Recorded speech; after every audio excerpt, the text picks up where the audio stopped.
argument you're making is anything to go by. It's something that may be worth considering if it's going to, for instance, enable the creation of special chambers and so on and so forth. But should it be by constitutional amendment or by legislation? Quick one. Which one? The creation of chamber, the capping? Yes. Oh, I'm saying that it cannot be. Conventional practice is enough. I think that in the best of all possible worlds, the conventional practice is enough. Of course, people are always afraid that there could be some really, evil-minded executive that would decide that I'm going to do my own thing and I'm going to I'm going to appoint 30 Supreme Court judges. I think that would be very difficult.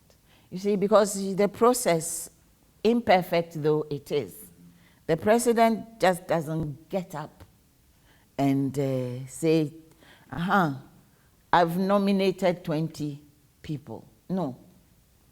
The nominations to the Supreme Court originate from where? From the Judicial Council, which is also a different body chaired by the Chief Justice. So such a president will need the buy-in of the Chief Justice who is chairing and the Judicial Council, which is made up of, yes, in my view, there are too many people on the Judicial Council who are nominated by the president. I've always felt that's an overkill. But on the whole, most of the membership is ex officio. The Judge Advocate General, the head of legal police, the president, the national president of the bar, and then representatives from the regional bars, the dean of the University of Ghana School of Law, and then so that is how, and then judges from, there will be a Supreme Court judge, there will be a High Court judge, a Court of Appeals judge, and so on and so forth. So all these people, they're not just going to sit there and a whole bunch of yahoos appointed as justices of the Supreme Court. Not even judges or magistrates, let alone justices of the Supreme Court. Agree that so conventional. But the conventional practice has its own imperfection. Yes, but other than if we're prepared to go through a constitutional amendment, that provision will have to be by referendum, because it will be tinkering with entrenched provisions. Yes. Finally, and this is really important. I mean, after all is said and done, should we regard this call for the capping of the justice to the Supreme Court as a demand-driven one, as the optimal number is best left to demonstrable need? Definitely. And demonstrable need would be all the way from demographics and to scientific study of the trend in petitions and applications and various forms of seizing the court for cases, how many appeals, and so on and so forth. That is what will drive it. Because I can also envisage that you cap at, let's say, 27, and even have 2 or 3 different chambers. And one chamber, somebody is busier than the other person. demand. Or you decide to even cap at 15, but for the next 5 years, I can imagine that for the next 5 years, you'll be using all the 15 almost simultaneously. Okay. But after a time, you may find that the steam is out, and on the whole, you don't get so much or so many of appeals anymore.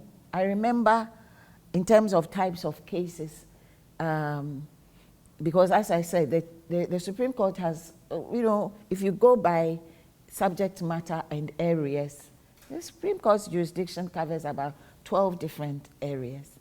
So chieftaincy appeals. Oh, we used to have so many chieftaincy appeals, this thick and all that.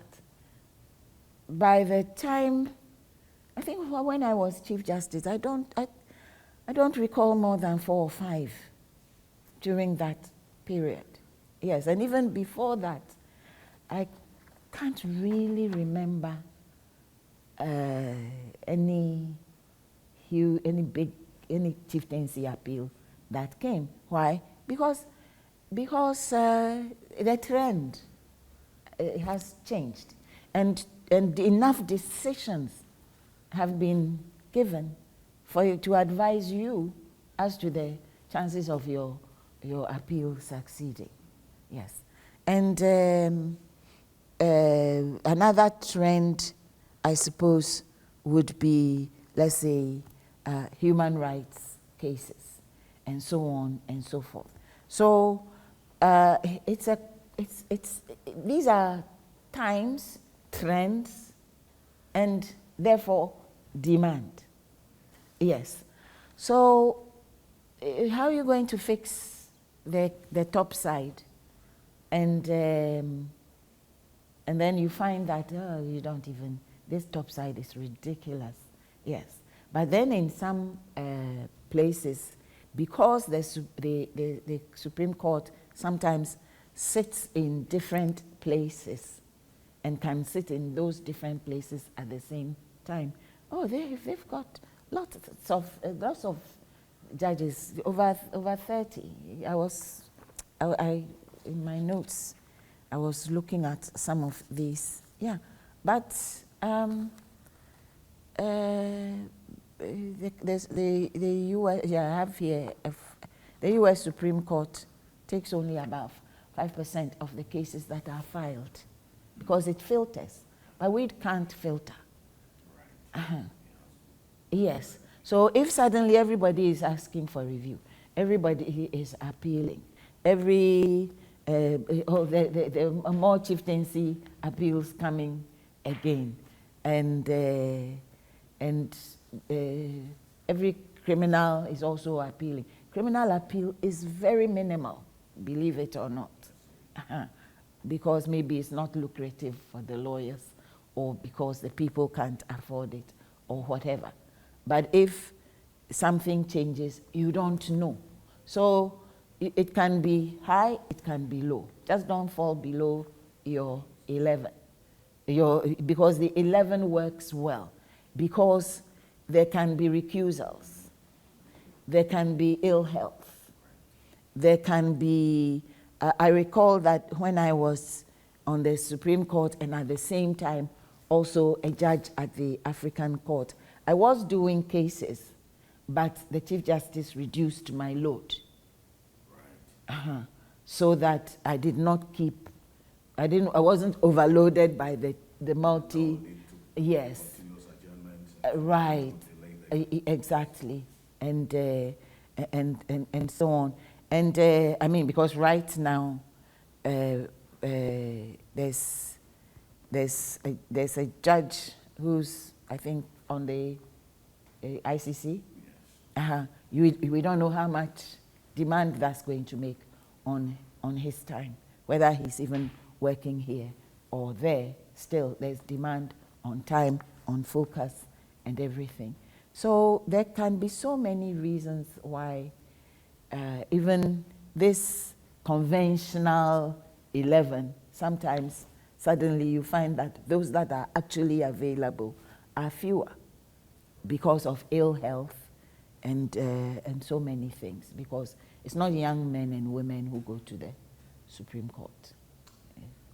Justice Sophia Akuffo, thank you so much for this. And I just hope that this detailed analysis and explanation would put to rest some of the questions that people raise about whether or not the number of justices at the Supreme Court should be capped, or we should go by the constitutional provision as it stands now. I'm sure the debates and the jury is out there on this matter. Thank you so much for your time. You're welcome.